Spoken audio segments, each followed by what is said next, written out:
to Digital Learning, Department of Collegiate Education.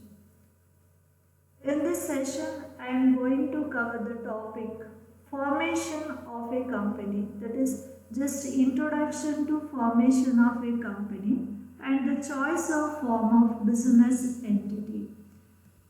In formation of a company concept, just I will cover the basic concept of formation of a company, which are given in various sections of the Companies Act 2013. Let me understand these concepts very clearly. Formation of a company. Section 3 subsection 1 of the Companies Act provides that a company may be formed for any lawful purpose. ಕಂಪನಿಯ ಕಾಯ್ದೆ 3 subsection 1ರ ಪ್ರಕಾರ ಯಾವುದೇ ಒಂದು ನ್ಯಾಯಯುತವಾದ ಉದ್ದೇಶವನ್ನು ಇಟ್ಕೊಂಡು ಕಂಪನಿಯನ್ನು ನಾವು ಈ ರೀತಿಯಾಗಿ ಪ್ರಾರಂಭ ಮಾಡ್ಬೋದು, ಸ್ಥಾಪನೆ ಮಾಡ್ಬೋದು ಅಂತ ಹೇಳ್ತಾರೆ. There are many types of companies, as we already studied in the session covering the topic types of companies. ನಾವು ಈಗಾಗಲೇ ನಾವು ಟೈಪ್ಸ್ ಆಫ್ ಕಂಪನೀಸ್ ಅನ್ನೋ ಒಂದು ಸೆಷನಲ್ಲಿ ಹಲವಾರು ಬಗೆಯ ಕಂಪನಿಗಳನ್ನು ನಾವು ತಿಳ್ಕೊಂಡಿದ್ದೀವಿ. ಅದು ನಿಮ್ಮ ಸಿಲೆಬಸ್ನ ಮೊದಲನೇ ಯೂನಿಟಲ್ಲಿದೆ.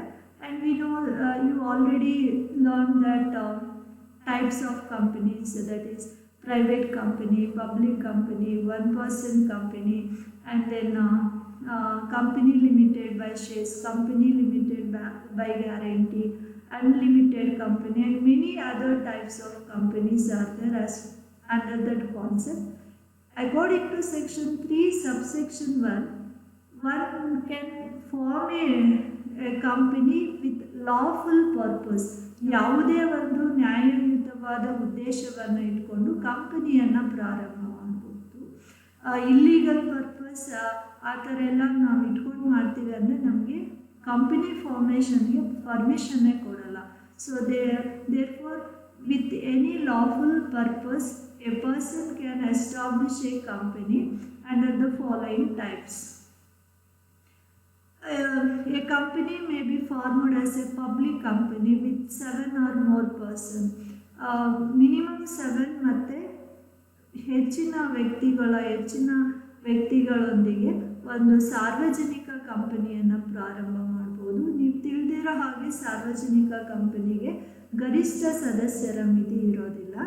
ಮತ್ತು ಇದೇ ಒಂದು ಸೆಕ್ಷನ್ನಲ್ಲಿ ಇನ್ನೊಂದು ಏನು ಹೇಳುತ್ತೆ ಅಂದರೆ ಪ್ರೈವೇಟ್ ಕಂಪನಿ, ಖಾಸಗಿ ಕಂಪನಿಯನ್ನು ಫಾರ್ಮ್ ಮಾಡ್ಬೋದು ವಿತ್ 2 or more ಪರ್ಸನ್, ಇಬ್ಬರು ಅಥವಾ ಇಬ್ಬರಿಗಿನ್ನ ಹೆಚ್ಚಿನ ವ್ಯಕ್ತಿಗಳೊಡನೆ ಒಂದು ಖಾಸಗಿ ಕಂಪನಿಯನ್ನು ಪ್ರಾರಂಭ ಮಾಡ್ಬೋದು. ಪ್ರೈವೇಟ್ ಕಂಪನಿಗೆ ಇತ್ತೀಚಿನ ನಿಯಮಾವಳಿಗಳ ಪ್ರಕಾರ ಮ್ಯಾಕ್ಸಿಮಮ್ ಲಿಮಿಟ್ ಎಷ್ಟಿದೆ ಅಂದರೆ 200 ಇದೆ ಹೊಸ ಕಂಪನಿಯ ಕಾಯ್ದೆ ಪ್ರಕಾರ. ಹಾಗೂ ಇನ್ನೊಂದು ಬಗೆ ಯಾವುದಾದ್ರು ಅಂದರೆ 1 person company. A company formed by only 1 person as a member of the company, that is called 1 person company. ಅದನ್ನು ಸಹ ಪ್ರಾರಂಭ ಮಾಡ್ಬೋದು ಅಂತೇಳಿ section 3 subsection 1 of the companies act 2013 state ಮಾಡುತ್ತೆ. ಅಂತ ಹೇಳಿದ್ರೆ ಯಾವುದೇ ಒಂದು ನ್ಯಾಯಸಮ್ಮತವಾದ ನ್ಯಾಯಯುತವಾದ ಉದ್ದೇಶವನ್ನು ಇಟ್ಕೊಂಡು ನಾವು ಯಾವುದೇ ಒಂದು ರೀತಿಯ ಪ್ರೈವೇಟ್ ಕಂಪನಿ ಆಗಲಿ, ಪಬ್ಲಿಕ್ ಕಂಪನಿ ಆಗಲಿ, ಅಥವಾ 1 person ಕಂಪನಿ ಆಗಲಿ ನಾವು ಅದನ್ನು ಪ್ರಾರಂಭ ಮಾಡ್ಬೋದು. ಹಾಗೆಯೇ ಈ ಪ್ರೈವೇಟ್ ಕಂಪನಿ, ಪಬ್ಲಿಕ್ ಕಂಪನಿಗಳನ್ನು ಮತ್ತು ವಿಂಗಡಣೆ ಮಾಡ್ತಾರೆ. ಅದನ್ನು ಸೆಕ್ಷನ್ 3 ಸಬ್ಸೆಕ್ಷನ್ 2ನಲ್ಲಿ ಕೊಟ್ಟಿದ್ದಾರೆ. According to section 3 subsection 2 of the companies act 2013, a company formed under section 3 subsection 1 of the Companies Act 2013. ಅಂದರೆ ಈಗ ನಾವಿಲ್ಲಿ ನೋಡಿದ್ವಲ್ಲ, ಸೆಕ್ಷನ್ 3 ಸಬ್ಸೆಕ್ಷನ್ 1ರಲ್ಲಿ ಪಬ್ಲಿಕ್ ಕಂಪನಿ ಅಥವಾ ಪ್ರೈವೇಟ್ ಕಂಪನಿ ಅಥವಾ 1 person ಕಂಪನಿಯನ್ನು ಯಾವುದೇ ಒಂದು ನ್ಯಾಯಯುತವಾದ ಉದ್ದೇಶವನ್ನು ಇಟ್ಕೊಂಡು ಯಾವುದೇ ವ್ಯಕ್ತಿ ಅಥವಾ ಯಾವುದೇ ಒಂದು ಅಸೋಸಿಯೇಷನು, ಪಾರ್ಟ್ನರ್ಶಿಪ್ ಫಾರ್ಮು ಅಥವಾ ಕಂಪನಿ ಈಗಾಗಲೇ ಇರೋವಂಥ ಕಂಪನಿಗಳು ಸೇರಿ ಈ ರೀತಿಯ ಒಂದು ಟೈಪ್ಸ್ ಆಫ್ ಕಂಪನಿಯನ್ನು ಮಾಡ್ಬೋದು. ಮತ್ತು ಈ ಪಬ್ಲಿಕ್ ಕಂಪನಿ ಆಗಿರ್ಬೋದು, ಪ್ರೈವೇಟ್ ಕಂಪನಿ ಆಗಿರ್ಬೋದು, 1 ಪರ್ಸನ್ ಕಂಪನಿ ಆಗಿರ್ಬೋದು. ಅದು ಯಾವ ರೀತಿ ಇದೆ ಅಂತ ಹೇಳ್ಬಿಟ್ಟು ನೆಕ್ಸ್ಟ್ ಹೇಳ್ತಾರೆ. They may B company limited by shares, company limited by guarantee and N unlimited company. ಅವುಗಳ ಜವಾಬ್ದಾರಿಯ ಬೇಸಿಸ್ ಮೇಲೆ, ಕಂಪನಿಗಳ ಜವಾಬ್ದಾರಿಯ ಬೇಸಿಸ್ ಮೇಲೆ company limited by shares, company limited by guarantee and unlimited company ಆಗಿ ಪ್ರಾರಂಭ ಮಾಡ್ಬೋದು ಅಂತ ಕಂಪನಿಯ ಕಾಯ್ದೆ ಸೆಕ್ಷನ್ 3, 1 ಮತ್ತು 2ರಲ್ಲಿ ನಮಗೆ ತಿಳಿಸ್ಕೊಟ್ಟಿದೆ. These are the basic conditions, basic provisions. Formation of a company, ಕನ್ನಡದಲ್ಲಿ ನಾವು ಇದನ್ನು ಕಂಪನಿಯನ್ನು ಸ್ಥಾಪನೆ ಮಾಡೋದು ಅಂತಲೂ ಹೇಳ್ಬೋದು. The formation of a company is one of the lengthy process and it is very complex when compared to the other form of business entity. That is, when compared to the formation of other form of business entity, the formation of a company, that is joint stock company, is very complex because the person called promoters have to fulfill many provisions of the Companies Act and other act. ಕಂಪನಿಯ ಸ್ಥಾಪನೆ ಒಂದು ತುಂಬ ಸುಲಭವಾದ ಒಂದು ಕೆಲಸ ಅಲ್ಲ, ಕಾರ್ಯ ಅಲ್ಲ. ಯಾಕಂದರೆ ಇದರ ವ್ಯವಹಾರದ ಪ್ರಕಾರಗಳನ್ನು ಸ್ಥಾಪನೆ ಮಾಡೋದಕ್ಕೆ ನಾವು ಹೋಲಿಸ್ಕೊಂಡ್ರೆ ಕಂಪನಿಯ ಪ್ರಕಾರದ ಒಂದು ವ್ಯವಹಾರವನ್ನು ಸ್ಥಾಪನೆ ಮಾಡೋದು ತುಂಬ ಸುದೀರ್ಘವಾದದ್ದು ಮತ್ತು ಇದು ಹಲವಾರು ಕಾನೂನಿನ ಪ್ರಾವಿಷನ್ಸ್, ನಿಯಮಾವಳಿಗಳನ್ನು ಫಾಲೋ ಮಾಡಬೇಕಾದ್ರಿಂದ ಇದು ತುಂಬ ಲೆಂತಿ ಆಗಿದೆ ಮತ್ತು ಹಾಗೆ ಕಾಂಪ್ಲೆಕ್ಸ್, ಸಂಕೀರ್ಣಮಯವಾಗೂ ಇದೆ ಅಂತ ನಾವು ತಿಳ್ಕೊಳ್ಬೋದು. ಕಂಪನಿಯನ್ನು ಯಾವುದೇ ಒಂದು ನ್ಯಾಯಯುತವಾದ ಉದ್ದೇಶವನ್ನು ಇಟ್ಕೊಂಡು ಪ್ರಾಫಿಟ್ ಮೋಟಿವ್ ಅನ್ನು ಮಾಡೋದಕ್ಕೋಸ್ಕರ, ಪ್ರಾಫಿಟನ್ನು ಅರ್ನ್ ಮಾಡೋದಕ್ಕೋಸ್ಕರ ಬಂಡವಾಳವನ್ನು ಯಾವುದಾದ್ರೂ ಒಂದು ಬಿಸ್ನೆಸ್ ಅಥವಾ ಇಂಡಸ್ಟ್ರಿನಲ್ಲಿ ಇನ್ವೆಸ್ಟ್ ಮಾಡಿ ಕಂಪನಿಯನ್ನು ಮಾಡ್ತಾರೆ. A companies formed for the purpose of earning profit by investing in business or in an industry. The formation of a company includes in different stages. The formation of a company is not possible in a single step. There are many legal provisions as per the Companies Act. Therefore, the various procedures or steps of a formation of joint stock companies are classified into the following different stages. One is promotion of a company. ಕಂಪನಿಯ ಪ್ರವರ್ತನೆ ಹಂತ ಅಂತಲೂ ಕರಿತೀವಿ ಕನ್ನಡದಲ್ಲಿ. Promotion means ಪ್ರವರ್ತನೆ, ಕಂಪನಿಯ ಪ್ರವರ್ತನೆ ಹಂತ. Next one is incorporation of a company, ಕಂಪನಿಯನ್ನು ನೋಂದಾಯಿಸಿಕೊಳ್ಳುವಂಥ ಹಂತ. Capital subscription stage, ಬಂಡವಾಳ ಸಂಗ್ರಹಣೆ ಹಂತ. ಕಮೆನ್ಸ್ಮೆಂಟ್ ಆಫ್ ಬಿಸ್ನೆಸ್, ವ್ಯವಹಾರದ ಪ್ರಾರಂಭದ ಹಂತ ಅಂತೇಳಿ 4 ಡಿಫ್ರೆಂಟ್ ಸ್ಟೇಜಸ್ ಆಗಿ ನಾವು ಮಾಡ್ಕೊಳ್ತೀವಿ.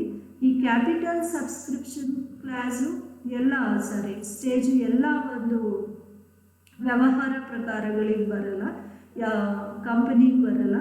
ಯಾವ ಕಂಪನಿಯ ಒಂದು ಕಂಪನಿಯು ಕಂಪನಿ ಲಿಮಿಟೆಡ್ ಬೈ ಶೇರ್ಸ್ ಆಗಿದೆ, ಶೇರ್ ಕ್ಯಾಪಿಟಲ್ ಆಗಿದ್ದಾಗ ಮಾತ್ರ ಕ್ಯಾಪಿಟಲ್ ಸಬ್ಸ್ಕ್ರಿಪ್ಷನ್ ಕ್ಲಾಸ್ ಬರುತ್ತೆ. The formation of A joint stock company is a lengthy process because of many provisions to be considered at the time of formation of a company, and it takes much time and also labor when compared to the other form of business entity. The various steps involved in a formation of a company can be classified into 4 stages. One is promotion of a company, incorporation of a company, capital subscription stage and commencement of business stage. ಕಂಪನಿಯ ಪ್ರವರ್ತನೆ ಅಂತ, ಕಂಪನಿಯ ನೋಂದಾಯಿಸುವ ಅಂತ, ಬಂಡವಾಳ ಸಂಗ್ರಹಣೆ ಅಂತ, ವ್ಯವಹಾರದ ಪ್ರಾರಂಭದ ಅಂತ ಅಂತೇಳಿ ಮಾಡ್ಕೋಬೋದು. ಈ ಒಂದು ಕಾನ್ಸೆಪ್ಟನ್ನ ನಾವು ಇನ್ ಡೀಟೇಲ್ ಆಗಿ ಮುಂದಿನ ಸೆಷನ್ನಲ್ಲಿ, ಇದೇ ಟಾಪಿಕ್ ಇದೆ ಫಾರ್ಮೇಷನ್ ಆಫ್ ಎ ಕಂಪನಿ ಅಂತ, ಅವಾಗ ನಾವು ತುಂಬ ಸುದೀರ್ಘವಾಗಿ ವಿವರವಾಗಿ ನಾವು ಇದನ್ನು ತಿಳ್ಕೊಳ್ಳೋಣ. The next concept is choice of the form of business entity. ವ್ಯವಹಾರ ಪ್ರಕಾರವನ್ನು ನಾವು ಯಾವ ರೀತಿ ಆಯ್ಕೆ ಮಾಡ್ಕೊಳ್ತೀವಿ ಅಂತ. Suppose if you want to establish a business, then ನಿಮಗೆ ಯಾವುದಾದ್ರೂ ಒಂದು ಬಿಸ್ನೆಸ್ಸನ್ನು ಎಸ್ಟಾಬ್ಲಿಷ್ ಮಾಡಬೇಕು ಅಂತ ನಿಮ್ಮ ಒಂದು ಮೈಂಡಲ್ಲಿ ಒಂದು ಯೋಜನೆ ಇದೆ ಅಂತ ಇಟ್ಕೊಳ್ಳೋಣ. ಆಗ ನೀವು ಫಸ್ಟ್ ಏನು ಮಾಡ್ತೀರಾ, ನನಗೆ ಯಾವ ರೀತಿ ಬಿಸ್ನೆಸ್ಸನ್ನು ನಾನು ಮಾಡಬೇಕು, ಸಿಂಗಲ್ ಓನರ್ಶಿಪ್ ಇರೋದು ಮಾಡಲಾ, ಪಾರ್ಟ್ನರ್ಶಿಪ್ಪಲ್ಲಿ ಮಾಡಲಾ, ಅಥವಾ ಜಾಯಿಂಟ್ ಸ್ಟಾಕ್ ಕಂಪನಿ ಮಾಡಲಾ. ಜಾಯಿಂಟ್ ಸ್ಟಾಕ್ ಕಂಪನಿ ಆದರೆ ಪಬ್ಲಿಕ್ ಇರಬೇಕಾ, ಪ್ರೈವೇಟ್ ಇರಬೇಕಾ ಅಂತ ಯೋಚನೆಗಳು ಬರುತ್ತೆ. ಹಾಗೆಯೇ ಯಾವುದೇ ಒಬ್ಬ ವ್ಯಕ್ತಿ ಅಂದರೆ ಪ್ರೊಮೋಟರ್ಸು, ಗ್ರೂಪ್ ಆಫ್ ಪರ್ಸನ್ಸು, ಪಾರ್ಟ್ನರ್ಸು ಯಾರೇ ಆಗಿರಲಿ, ಒಂದು ವ್ಯವಹಾರವನ್ನು ಪ್ರಾರಂಭಿಸಬೇಕು ಅಂತ ಯೋಜನೆ ಮಾಡ್ಕೊಂಡ ನಂತರ ಮೊದಲನೇದು ನಾವು ಯಾವ ಪ್ರಕಾರದಲ್ಲಿ ಬಿಸ್ನೆಸ್ಸನ್ನು ಸ್ಥಾಪನೆ ಮಾಡಬೇಕು ಅಂತೇಳಿ ಒಂದು ಕಾನ್ಸೆಪ್ಟ್ ಬರುತ್ತೆ. ಹಾಗಾಗಿ ನಿಮಗೆ ಈ ಒಂದು ಸಿಲಬಸ್ಸಲ್ಲಿ choice of the form of business entity, ವ್ಯವಹಾರ ಪ್ರಕಾರದ ಆಯ್ಕೆ ಅನ್ನೋ ಒಂದು ಕಾನ್ಸೆಪ್ಟ್ ಇದೆ. ನಾವು ಅದಕ್ಕೆ ಸಂಬಂಧಪಟ್ಟಂತೆ ಕೆಲವು ವಿಷಯಗಳನ್ನು ಸುದೀರ್ಘವಾಗಿ ಅಲ್ಲದೇ ಇದ್ರೂ ಈ ಒಂದು ಸೆಷನಲ್ಲಿ ಸಂಕ್ಷಿಪ್ತವಾಗಿ ತಿಳ್ಕೊಳ್ಳೋಣ. There are many forms of business entity, namely sole proprietor concept, ಏಕ ವ್ಯಕ್ತಿ ಮಾಲೀಕತ್ವದ ಸಂಸ್ಥೆ, HEF ಫರ್ಮ್, ಹಿಂದೂ ಅವಿಭಕ್ತ ಕುಟುಂಬದ ಸಂಸ್ಥೆ, ಪಾರ್ಟ್ನರ್ಶಿಪ್ ಫರ್ಮ್, ಪಾಲುಗಾರಿಕಾ ಸಂಸ್ಥೆ, ಪ್ರೈವೇಟ್ ಕಂಪನಿ, ಖಾಸಗಿ ಕಂಪನಿ, ಪಬ್ಲಿಕ್ ಕಂಪನಿ, ಸಾರ್ವಜನಿಕ ಕಂಪನಿ, ಒನ್ ಪರ್ಸನ್ ಕಂಪನಿ, ಏಕ ವ್ಯಕ್ತಿ ಕಂಪನಿ. ಈ ರೀತಿ ಇನ್ನೂ ಹಲವಾರು ಪ್ರಕಾರಗಳಲ್ಲಿ ಬಿಸ್ನೆಸ್ ಎಂಟಿಟೀಸ್ ಇದೆ. ಅಂದರೆ ಇದಿದೆ, ಕೋಆಪರೇಟಿವ್ ಸೊಸೈಟಿ ಇದೆ, ಪಬ್ಲಿಕ್ ಯುಟಿಲಿಟೀಸ್ ಇದೆ.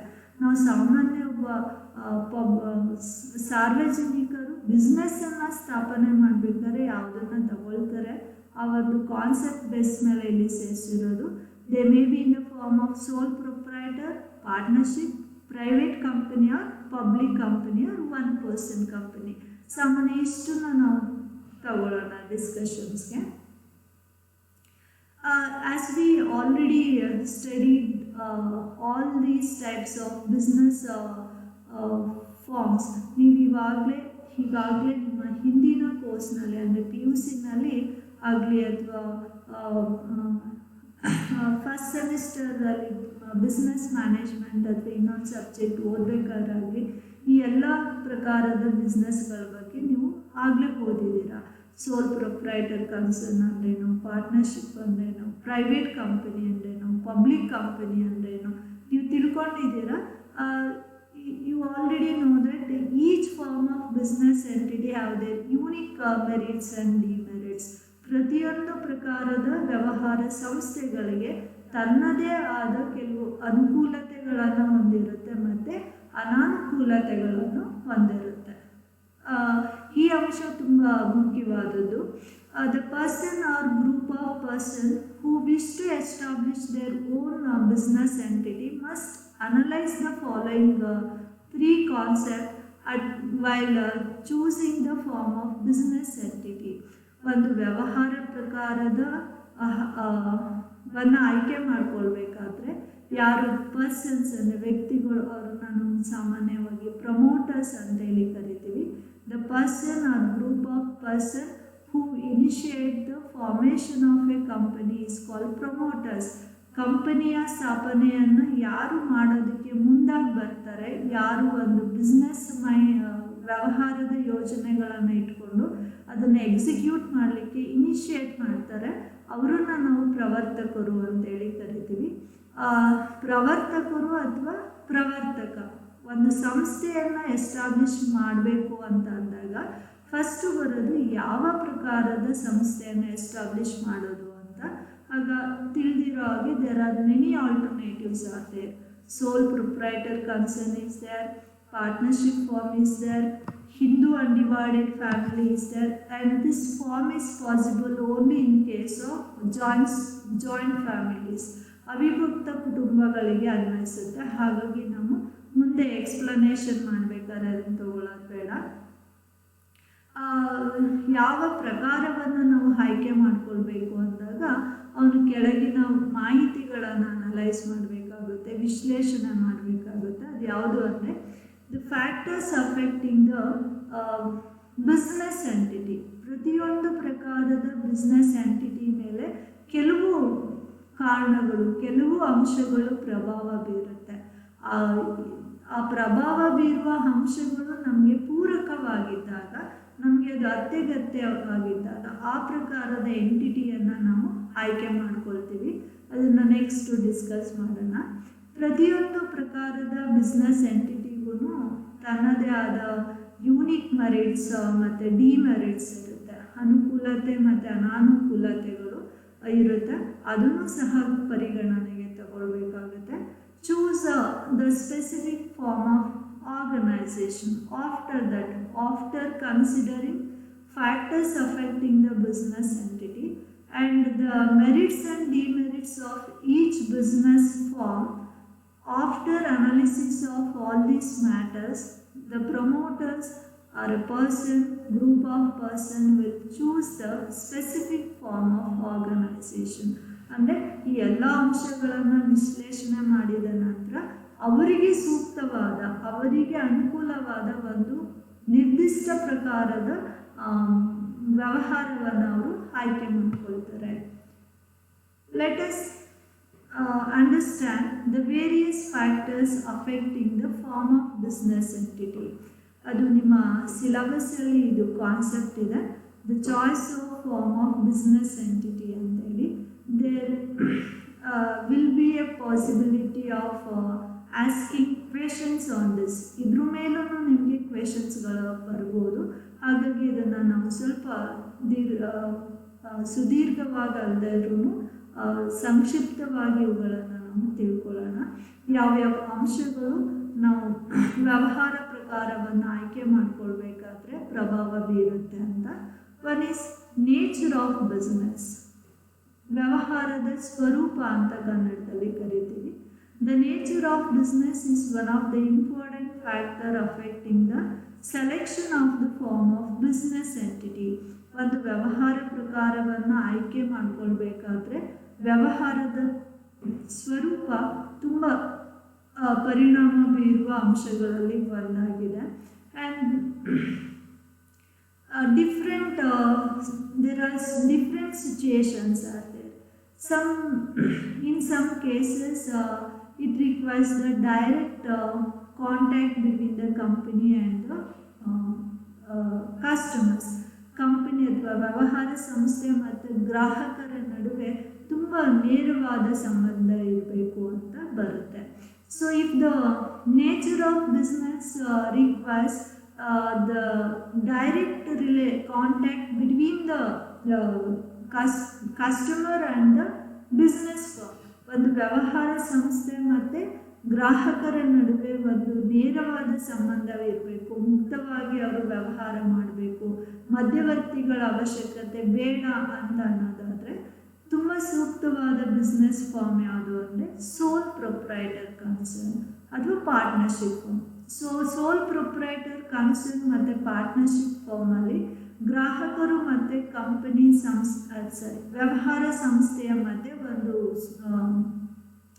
ನೇರವಾದ ಒಂದು ಸಂಪರ್ಕವನ್ನು ನಾವು ಕಾಣ್ಬೋದು. ಆ ಥರ ವ್ಯವಹಾರದ ಸ್ವರೂಪ ಇದ್ದರೆ sole proprietor or partnership firm ತುಂಬ ಹೊಂದಾಣಿಕೆ ಆಗುತ್ತೆ.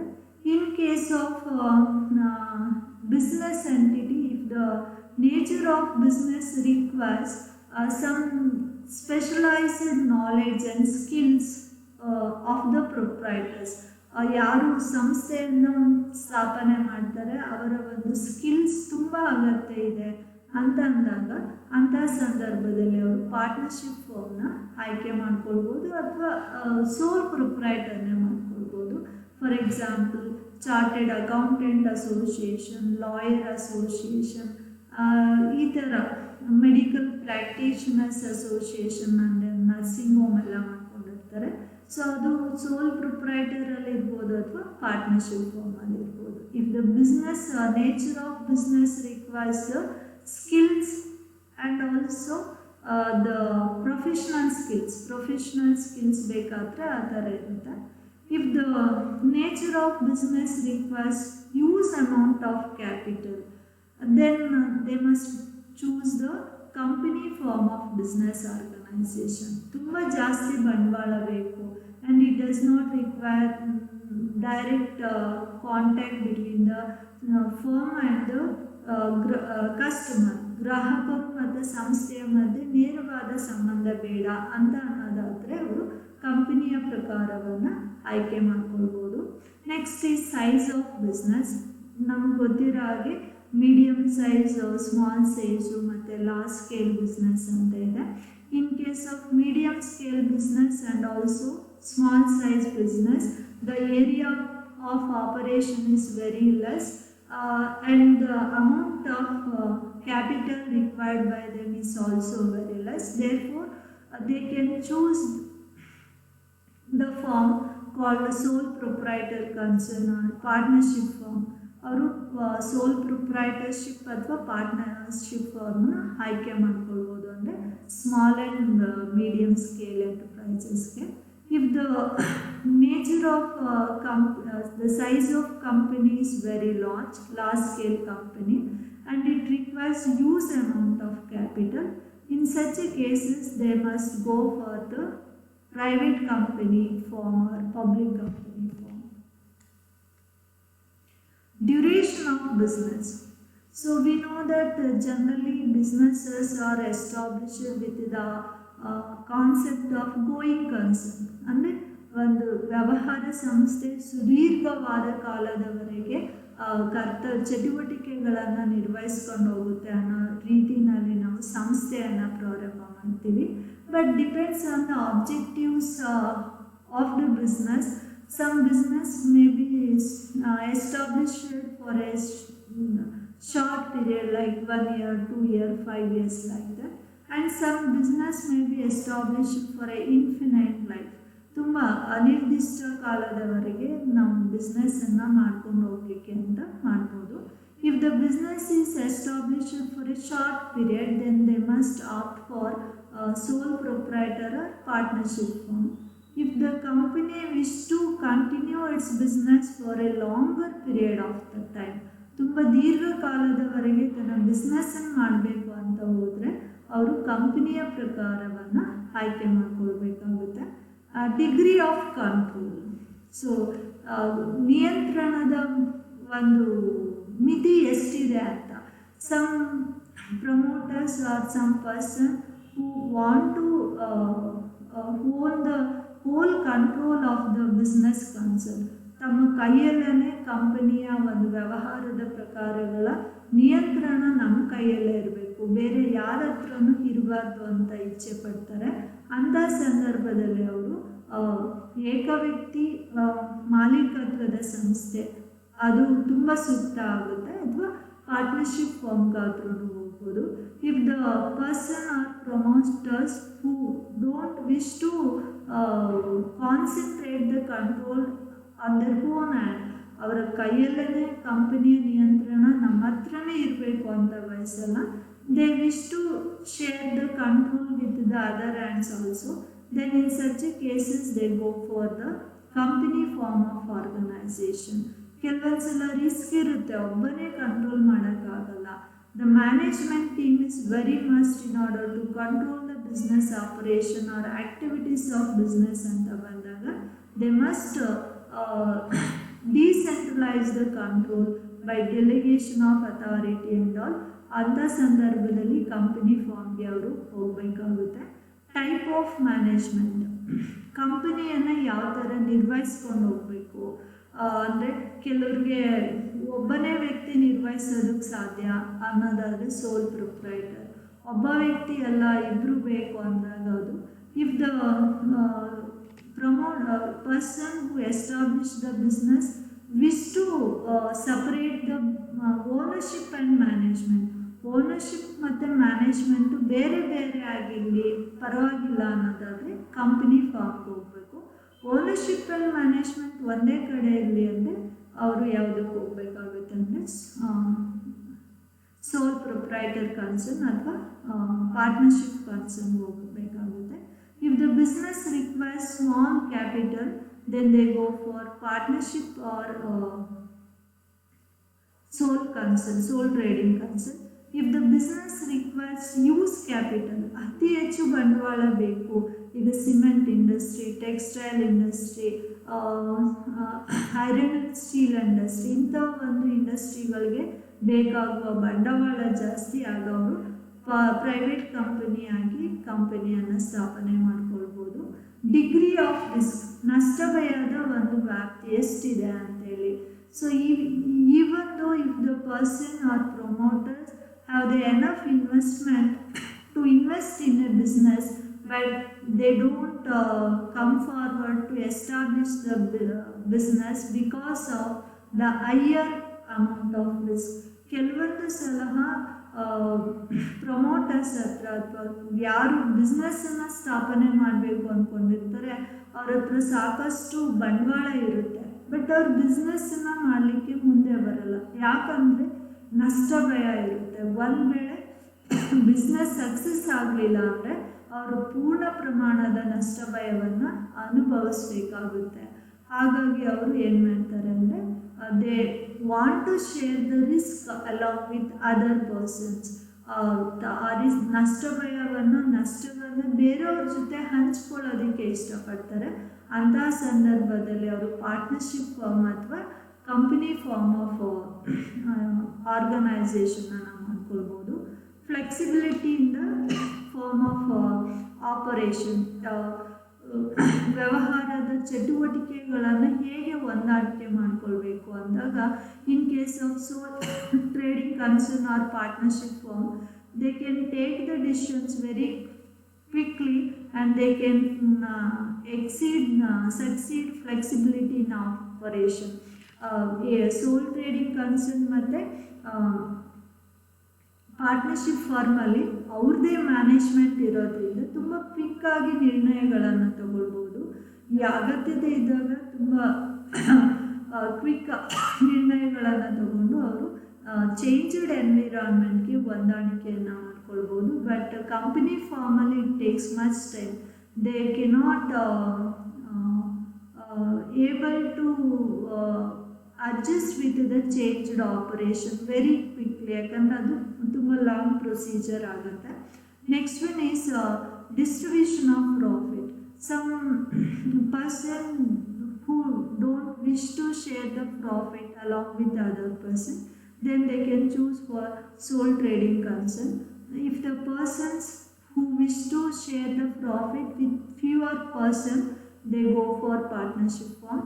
If the business requires huge amount of capital and the promoters are person who wish to establish the business ready to share the profit with a huge number of members, then they can go for private company or public company.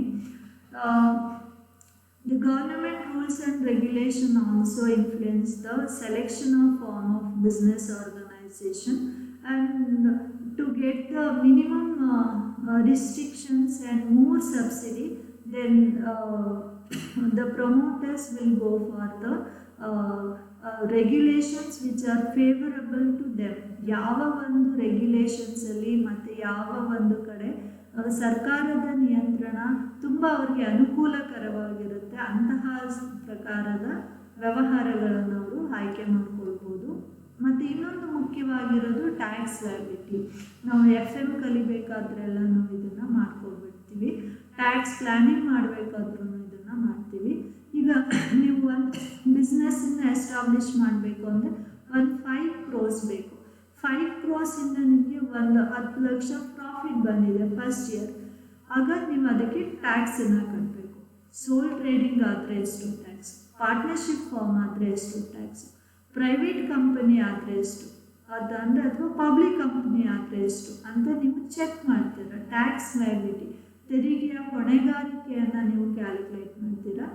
ಯಾವ ಒಂದು ಪ್ರಕಾರದಲ್ಲಿ ತೆರಿಗೆಯ ಹೊಣೆಗಾರಿಕೆ tax payable ತುಂಬ ಕಡಿಮೆ ಆಗುತ್ತೆ, ಅಂತಹ ವ್ಯವಹಾರ ಪ್ರಕಾರವನ್ನು ಚೂಸ್ ಮಾಡ್ಕೊಳ್ಬೋದು. These are the various factors affecting the form of business entity. ಈ ಒಂದು ಸೆಷನಲ್ಲಿ ನಾನು ನಿಮಗೆ just introduction to the formation of a company. ಯಾವ ಪ್ರಕಾರದ ಕಂಪನಿಗಳನ್ನು ನಾವು ಸ್ಥಾಪನೆ ಮಾಡ್ಕೊಳ್ಬೋದು, ಮತ್ತು ಆ ಒಂದು ಕಂಪನಿಗಳಲ್ಲಿ ಇರುವಂಥ ಲಯಬಿಲಿಟಿ ಬೇಸಿಸ್ ಮೇಲೆ ಯಾವ ರೀತಿ ಕಂಪನಿಗಳನ್ನು ಮಾಡ್ಕೊಳ್ಬೋದು, ಮತ್ತು ಕಂಪನಿಯ ಫಾರ್ಮೇಷನಲ್ಲಿ ಏನೇನು ಹಂತಗಳಿವೆ ಅಂತೇಳಿ ತಿಳ್ಕೊಂಡ್ವಿ. ನಂತರ choice of form of business organisation, ಯಾವ ಯಾವ ಪ್ರಕಾರದ ಬಿಸ್ನೆಸ್ ಎಂಟಿಟಿಗಳಿವೆ, ಆ ಒಂದು ಬಿಸ್ನೆಸ್ ಎಂಟಿಟಿಗಳನ್ನು ನಾವು ಎಸ್ಟಾಬ್ಲಿಷ್ ಮಾಡಬೇಕಾದ್ರೆ ಯಾವ ಒಂದು ಕಾನ್ಸೆಪ್ಟ್ಗಳನ್ನು ನಾವು ಅನಾಲಿಸಿಸ್ ಮಾಡಬೇಕಾಗುತ್ತೆ, ಮತ್ತು what are the various factor which affect the selection of form of business entity. ಈ ಅಂಶಗಳನ್ನು ನಾವು ಈ ಒಂದು ಸೆಷನಲ್ಲಿ ತುಂಬ ಸಂಕ್ಷಿಪ್ತವಾಗಿ ತಿಳ್ಕೊಂಡಿದ್ದೀವಿ. ಈ ಒಂದು ಟಾಪಿಕ್ಕನ್ನು ನೀವು ಹೆಚ್ಚು ಓದಬೇಕು ಅಂದರೆ for further readings you can refer these books. ಈ ಒಂದು ಬುಕ್ಸ್ಗಳನ್ನು ನೀವು ರೀಡ್ ಮಾಡ್ಬೋದು. Thank you one and all. Happy learning.